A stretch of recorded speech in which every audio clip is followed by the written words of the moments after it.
Good day and welcome to Eau Claire Evangelical Missionary Church in Northern Ontario. I have another encouragement in your faith and encouraging you to walk in faith. Remember, faith is the substance of things hoped for, and it is the evidence of things not seen. And without faith, it is impossible to please Him. For he who comes to God must believe that He is, and that He is a rewarder of those who diligently seek Him. We've been reading through Hebrews chapter 11, and I just want to continue with that and actually move on into Hebrews 12 a little bit, but I'm not going to let you know when that happens because these letters were not written with chapter and verse originally. They were written as letters to absorb, and let's just start here.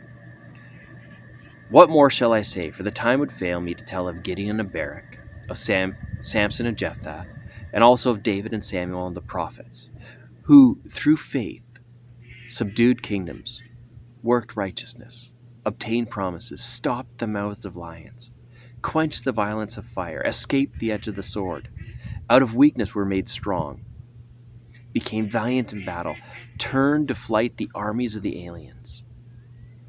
Women received their dead raised to life again. Others were tortured, not accepting deliverance, that they might obtain a better resurrection.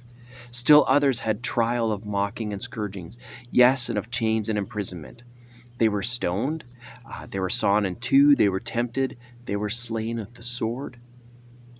They wandered about in sheepskins and goatskins, being destitute, afflicted, and tormented, of whom the world was not worthy. They wandered in deserts and mountains, in dens and caves of the earth. All these, having obtained a good testimony through faith, did not receive the promise, God having provided something better for us, that they should not be made perfect apart from us. You know, we're actually connected to these people. All these people I just talked about. David, who slew the giant, really, by faith. Samson, who was not normally a strong guy, but when the Spirit of God came upon him, he could tear things apart, that lift up walls and gates and run away with them. Women received their dead back to life again.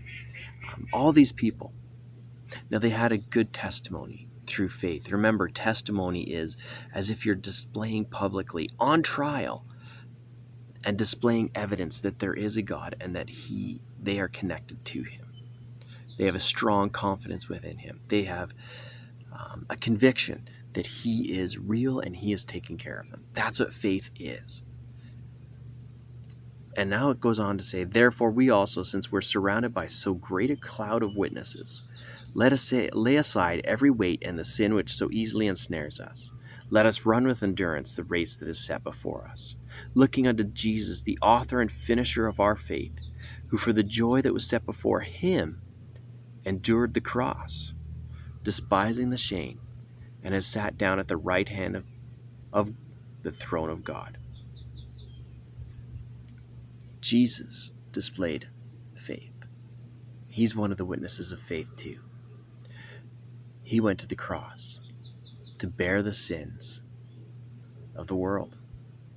All the worst that we are capable of, humanity, deserves punishment. Even the good that we do is always tainted.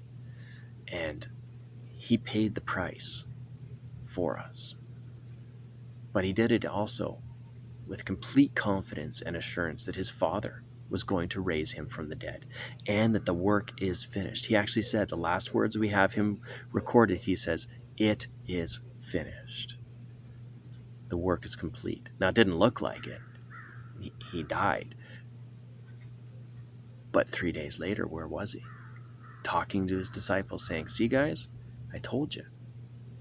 In fact, if this passage in Hebrews, if you read Hebrews 11, I'm pretty sure it's very similar to the way that Jesus talked to the two men on the road to Emmaus, saying, now guys, this is why going all the way back to Genesis and saying, this is why the Messiah had to suffer, because of these types of things.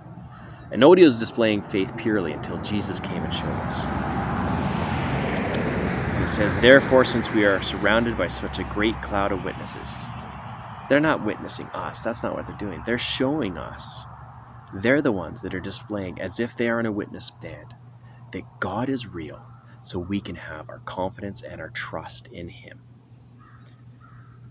For consider Him who endured such hostility from sinners against Himself, lest you become weary and discouraged in your souls. You've not yet resisted to bloodshed, striving against sin. See, we haven't even gone that far. But we too can have a strong confidence and an amazing conviction that God is, and He is a rewarder of those who seek Him. So let's seek Him today. Thanks for joining me. I hope you've enjoyed these messages on faith. We'll continue on with some of the other important words in the Bible in the next coming weeks. Have a great week. God bless.